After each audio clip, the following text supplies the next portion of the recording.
I just wanted to do a review of my CRF450L. I've had this bike for a week now, and I've done a little bit of riding. I've done probably 400 kilometres, and so it's been a good bike. It's interesting. It's got the sport kit fitted, which is a different ECU and a different airbox mod. So it's got full thing, and I also fitted an FMF pipe, which we've adapted. It was off a CRF450X, not the L. So I went visiting online, and I found B&B off-road down at Ballarat, and got a rack for it. So Ballarat in Victoria, and that was the fitting there. And all it is there's two bolts in on the subframe, and it fits in underneath, and then two bolts where the seat fits. I also fitted a seat concept comfort seat, because the stock seat's pretty tough. It's tough on your bum if you're not used to it, and I wanted something that I could actually do a bit of distance. My reason for buying this bike was so that I can do some off-road riding on trails. It wasn't really hard riding, it was just a matter of getting in there and getting a bit dirty sometimes. Not that I got dirty with it yet, because it's still new. I did fit a FMF power core because I wanted a different note than the stock, and also a number plate that was part of the B&B package. So a number plate holder, although they didn't put in the reflector, so I've adapted that out of the thing. Not that we need to show that off. Also, the radiator guards are fitted in there, and they just hold the radiator guards in place. So this comes with LED headlights, which are really nice and bright, and the tyres are pretty stock trail wing tyres, but they'll go soon enough. When they wear out, I'll replace them.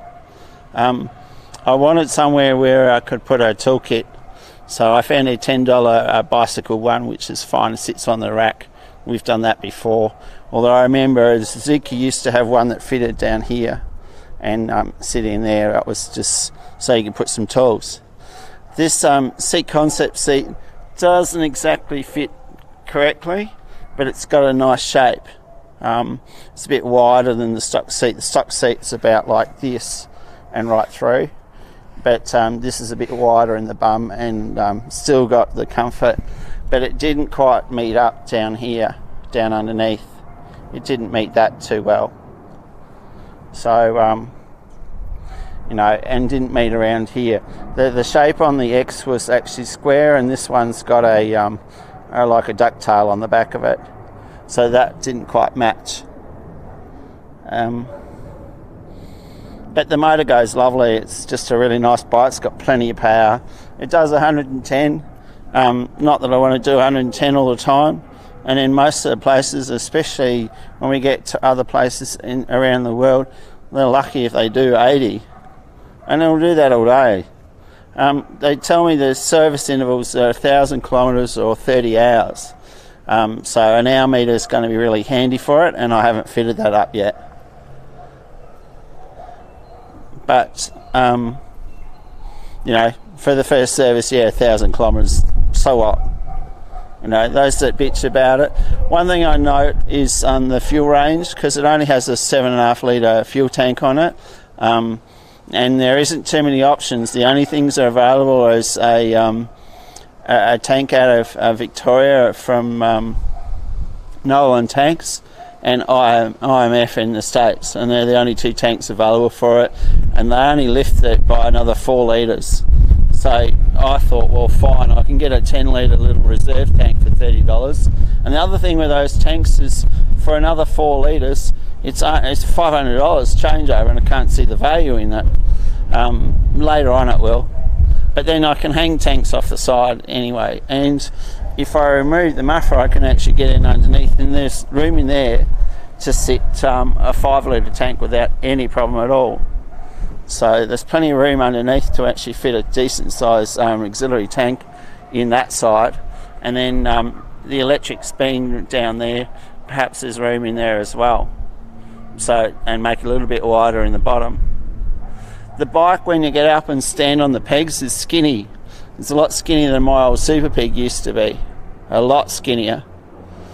But I've, you know, yeah, it gets up and boogies though, it really does. There's supposed to be a cush hub set up on here where they got a little rubber ring around the sprocket to try and absorb some of the pressure off the chain snatch and stuff. But I've seen that, yeah, it's not as good as the old rubber cush hub setup. You know, so you've got that. You've got the setup where it's just got a little rubber ring around it. And as, in spite of what other people say, but it doesn't affect everything. It still tugs away, it still lugs, it still does everything, you know. But this is the thing that I like. I'm just going to give it a good old bell. This is what I love. Give me that sound anytime. Overstock. I can hear it and I like the sound. And it's the sound that makes a difference. But on the road, it's a 4-stroke motorcycle. It rides along nicely. It just brakes, stops. It's a little bit tall, as you can see here underneath. You've got room in underneath there. There's probably room to put a little toolkit and stuff, but it doesn't actually come down far enough. You can actually push it down to get it in further. One thing with the concept seat is this base is a different form to the earlier models. They're not an exact fit. The only fit that I found for this out of the two bases, and I've got both of them, is the seat concepts seat won't fit the actual earlier model. You need to actually use the base of the 450L to make this work. But yeah, it sounds really good. It looks really good. Rides really nicely. It's got plenty of power. You know, with the sport kit on, it's got 45 horsepower and probably about 30, 38, 39 on the road at the rear wheel. And but it looks good. Those little lights, these ones just light up. They're part of the kit so that they actually light up as daylights, which is handy, so cars might be able to see it a little bit better. But bark busters I've got, but I haven't fitted them up yet. So I had a bit of fun building it up. It's been good. It's been good to put together and trial out. Also with the old colours, there's a lot more white in the red. This is the original colour as opposed to the red on the side, and you look at the two seats, that's actually dark compared to the seat colour with that. So I would actually put a bit more detail into putting I think there's other seat covers you can put over the top as well. And I asked for the local distributors and local guys, and they're not ready to actually make up seat covers for it yet. But you could see the dogs over there are a lot of fun, eh? Puppy kennels, must be. So that's about me. Oh, I've lost a bolt.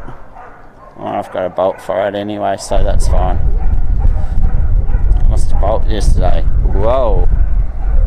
I've got plenty of bolts left. So that's about me. So thanks for spending a bit of time. That's my 450 review. For those that may have been watching when it was live, thanks for watching, and we'll see you around on the tracks. This is fun. It's a good bike. Oh, just one last thing. With this, I was looking at the 310 Indian Beamer, and I went, there's too much work to do to get it up to scratch, and so I was looking for more of an off-road bike than than a road bike that's modified to take a bit of road work, a bit of off-road work. So I wanted to change that a little bit. But horses for courses, people like their KTMs for the same